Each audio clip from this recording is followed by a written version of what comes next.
നമ്മൾ ചെല്ലുന്ന സ്ഥലങ്ങളിലെല്ലാം ഇരിക്കുന്നത് 50 വയസ്സിന് മുകളിലുള്ള ആളുകൾ, 65%. അല്ലേ? എല്ലാ ശാഖകളിലും നമ്മുടെ യുവത്വം എവിടെ? നമ്മൾ ചിന്തിക്കേണ്ടതല്ലേ? മാതാപിതാക്കളെ, പ്രിയപ്പെട്ട സഹോദരീ സഹോദരന്മാരെ, നമ്മൾ ചിന്തിക്കേണ്ടത് രവിവാര പാഠശാലകൾ, ശാഖായോഗങ്ങളിൽ ഗുരുവിനെ മനസ്സിലാക്കി കൊടുക്കുന്നതിന് വേണ്ടിയുള്ള രവിവാര പാഠശാലകൾ, ശാഖായോഗങ്ങൾ അന്വർത്ഥമാക്കുന്നതിന് വേണ്ടി നമ്മുടെ പൂർവ്വസൂരികൾ അനുഭവിച്ച ത്യാഗങ്ങൾ നമ്മുടെ കുട്ടികളെ പറഞ്ഞ് മനസ്സിലാക്കുന്നതിന് വേണ്ടി മാതാപിതാക്കൾ, അമ്മമാർ പ്രത്യേകിച്ച് മുൻകൈയെടുത്ത് കുട്ടികളെ പാഠശാലകളിലേക്ക് പറഞ്ഞു വിടണം.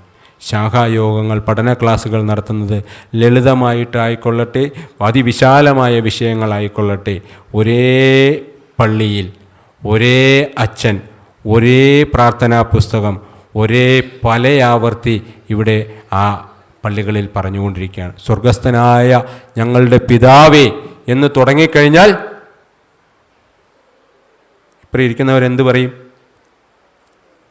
നിൻ്റെ രാജ്യം വരേണമേ എന്ന് തീർച്ചയായും പറയും. ദൈവമേ കാത്തുകൊള്ളുക അങ്ങ്. ഇപ്പോൾ ഇരിക്കുന്നവരെന്ത് പറയും? നിങ്ങൾ പറയും. ഇതാണ് അവസ്ഥ.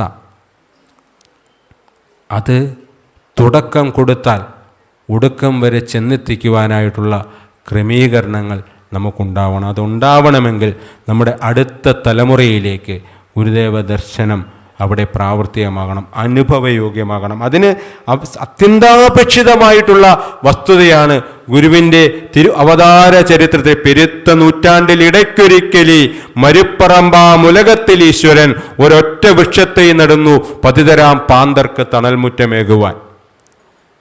ഈശ്വരൻ നൽകിയതാണ്.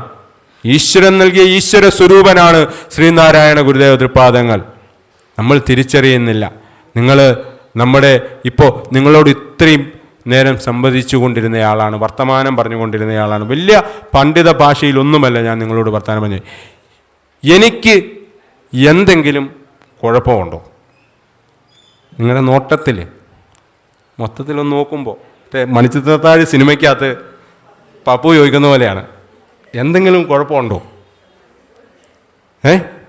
കുഴപ്പമില്ല. എന്നാൽ കുഴപ്പമുണ്ട്. എൻ്റെ കുഴപ്പമെന്ന് പറഞ്ഞാൽ ഒരു സാക്ഷ്യമാണ് കേട്ടോ. കാരണം നമ്മൾ ഈ സാക്ഷ്യം ഞാൻ ഈ പറയുന്നത് എന്തിനാണെന്ന് ചോദിച്ചാൽ, പത്രം തിന്നാൽ അസുഖം ഭേദമാകും എന്ന് വിശ്വസിക്കുന്ന ഒരു ലോകത്താണ് നമ്മൾ ജീവിക്കുന്നത്, അല്ലേ?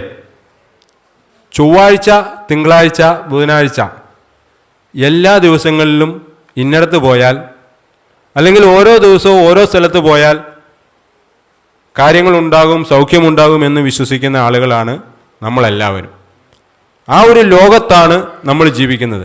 ആ ഒരു കാലഘട്ടത്തിൽ ജീവിക്കുന്ന നമ്മുടെ മുമ്പിലേക്ക് നമ്മുടെ ഗുരുവിനെയും നമ്മൾ അറിയിക്കേണ്ടതുണ്ട്. അതുകൊണ്ടാണ് പറയുന്നത്, 2023 ഒക്ടോബർ മാസം 18-ാം തീയതി പുലർച്ചെ 7 മണിക്ക് ഈ ഭൂമിയിലെ ജീവിതത്തിൽ നിന്നും വിട പറഞ്ഞ ആളാണ് ഞാൻ. 2023 ഒക്ടോബർ മാസം 18-ാം തീയതി ഒരു നെഞ്ചുവേദനയുമായിട്ട് ആശുപത്രിയിൽ പോയതാണ്. നെഞ്ചുവേദനയുമായി ആശുപത്രിയിൽ പോയി. കാരിത്താസ് ആശുപത്രിയിലായിരുന്നു, കോട്ടയം ആശുപത്രിയിലായിരുന്നു. കാർഡിയാക്ക് അറസ്റ്റ് എന്ന് പറയുന്ന രോഗം ആണ് അവർ പറഞ്ഞിരുന്നത്. ഹൃദയസ്തംഭനമുണ്ടായി. എൻ്റെ മരണം ഡിക്ലെയർ ചെയ്തു. എൻ്റെ ശവശരീരം കാരിത്താസ് ആശുപത്രിയിൽ നിന്ന് സ്വീകരിക്കുന്നതിന് വേണ്ടി ബന്ധുമിത്രാദികളെല്ലാവരും വന്നു. ഞാൻ പാമ്പാടിയിൽ ഒരു ചെറിയ വ്യാപാരം കച്ചവടം നടത്തുന്നയാളാണ്. എൻ്റെ കച്ചവടക്കാരായിട്ടുള്ള സുഹൃത്തുക്കൾ വന്നു.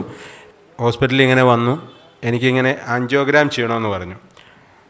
ആൻജിയോഗ്രാം ചെയ്യണമെന്ന് പറഞ്ഞു. അതിൻ്റെ ഒപ്പം പറ്റുവാണെങ്കിൽ എന്താണെന്ന് അറിയണമെങ്കിൽ ആൻജിയോപ്ലാസ്റ്റി ചെയ്യണമെന്ന് പറഞ്ഞു. ഞാൻ പറഞ്ഞു ഓക്കെ സാറേ, വീട്ടുകാരെല്ലാം ഉണ്ട്, വീട്ടുകാരെല്ലാം വന്നു, മറ്റു മാർഗങ്ങളൊന്നുമില്ല. ഞാൻ ഇതുപോലെ സംസാരിച്ചുകൊണ്ടിരിക്കുകയാണ്. ഡോക്ടർ എൻ്റെ കയ്യിൽ പിടിച്ചിട്ടുണ്ട്. പിന്നീട് ഞാൻ ബോധം തെളിയുന്നത് 21-ാം തീയതിയാണ്, ഒക്ടോബർ 18 ഇങ്ങനെ ഡോക്ടർ എന്നോട് അവസാനം സംസാരിച്ച ഭാഗം എൻ്റെ ഓർമ്മയിലുള്ളത്. ആൻജിയോഗ്രാം ചെയ്യണം, അല്ലെങ്കിൽ ആൻജിയോപ്ലാസ്റ്റി ചെയ്യണം, അങ്ങനെ അറിയാൻ പറ്റത്തുള്ളൂ എന്നുള്ളതാണ്. ഞാൻ ബോധം തെളിയുമ്പോൾ എൻ്റെ സമീപത്തായിട്ട് കൂ കൂ കൂ എന്ന സൗണ്ടും അരയിഞ്ച് വലിപ്പത്തിലുള്ള 3 ഓസുകളും എൻ്റെ വായിൽ പൊങ്ങി നിൽപ്പുണ്ട്. കയ്യും കാലും കെട്ടിയിട്ടിട്ടുണ്ട്. ഇടത്തോട്ടും വലത്തോട്ടും തല മാത്രം തിരിക്കാം.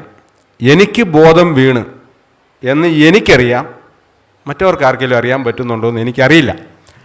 അപ്പോൾ ഈ സന്ദർഭങ്ങളെല്ലാം കൂടെ മനസ്സ് വന്നപ്പോൾ ഈ സൗണ്ടും പിന്നീട് കേൾക്കാൻ പറ്റുന്നത് അയ്യോ അമ്മേ ഞാനിപ്പോൾ ചത്തുപോവുകയെ എന്നുള്ള നിലവിളി ശബ്ദവുമാണ്.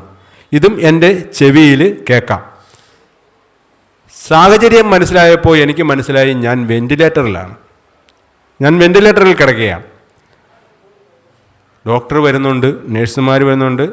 അതിഗംഭീരമായിട്ടുള്ള സഹകരണവും സപ്പോർട്ടുമാണ് ആ ഹോസ്പിറ്റലിൻ്റെ ഭാഗത്തു നിന്നും അവിടെ എനിക്ക് ആളുകൾക്ക് കൊടുക്കുന്നതായിട്ട് മനസ്സിലാക്കാൻ കഴിഞ്ഞത്.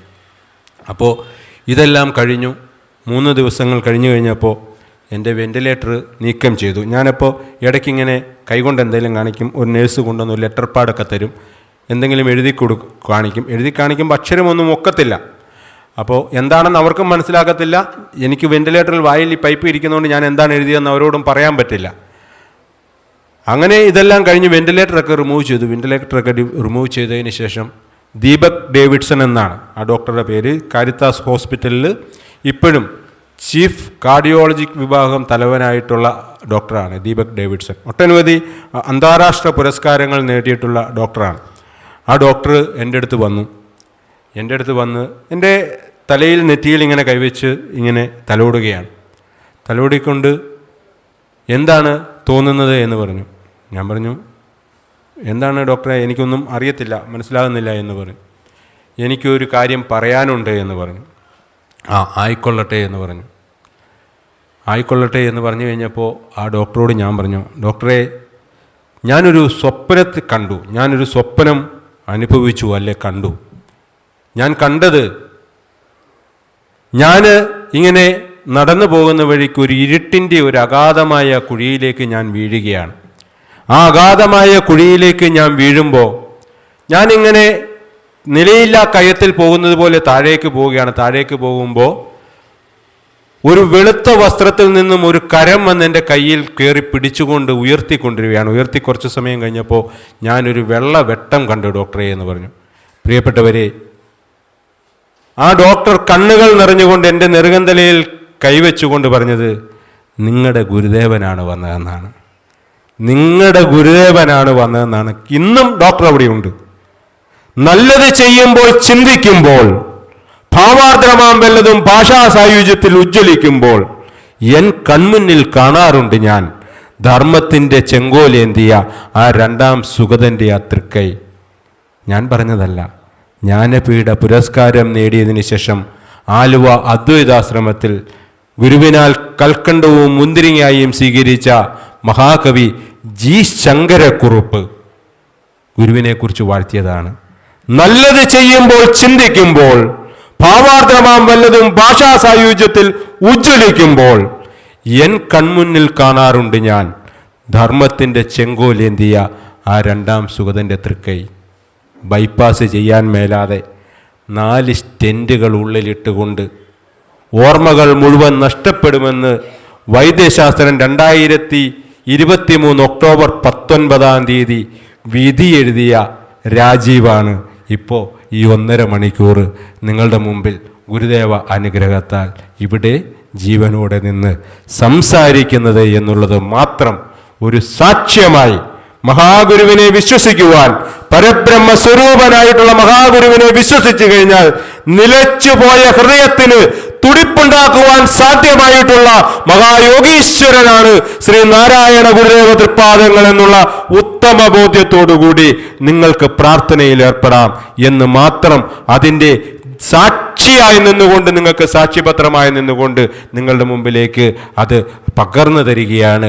വിശ്വസിക്കുക, ഭഗവത് തൃപ്പാദങ്ങളല്ലാതെ നമുക്ക് മറ്റൊരു ഈശ്വരനില്ല, ദൈവമില്ല എന്നുള്ള ഉറച്ച വിശ്വാസത്തോടുകൂടി ഗുരുവിനെ ചേർത്ത് ഹൃദയങ്ങളിൽ പ്രതിഷ്ഠിക്കുക. ഇത്രയും സമയം എൻ്റെ ഒപ്പം വർത്തമാനങ്ങൾ സ്വീകരിച്ചുകൊണ്ട് എന്നോടൊപ്പം സമയം ചെലവഴിച്ച നിങ്ങൾക്കെല്ലാവർക്കും ഗുരുവിൻ്റെ സർവ്വകടാക്ഷങ്ങളും ഉണ്ടാകട്ടെ എന്ന് ആത്മാർത്ഥമായി പ്രാർത്ഥിച്ചുകൊണ്ട് നിങ്ങളിൽ നിന്നും സ്നേഹത്തോടുകൂടി ഞാൻ വിടകൊള്ളുകയാണ്. ശ്രീനാരായണ ധർമ്മത്തിൻ്റെ എല്ലാവിധ ഭാവുകങ്ങളും നിങ്ങളുടെ ജീവിത വിജയത്തിനും യശസ്സിനുമായിട്ടും ഉണ്ടാകട്ടെ എന്ന് ആശംസിച്ചുകൊണ്ട് ശ്രീനാരായണ ധർമ്മം വിജയിക്കട്ടെ. നന്ദി, നമസ്തേ.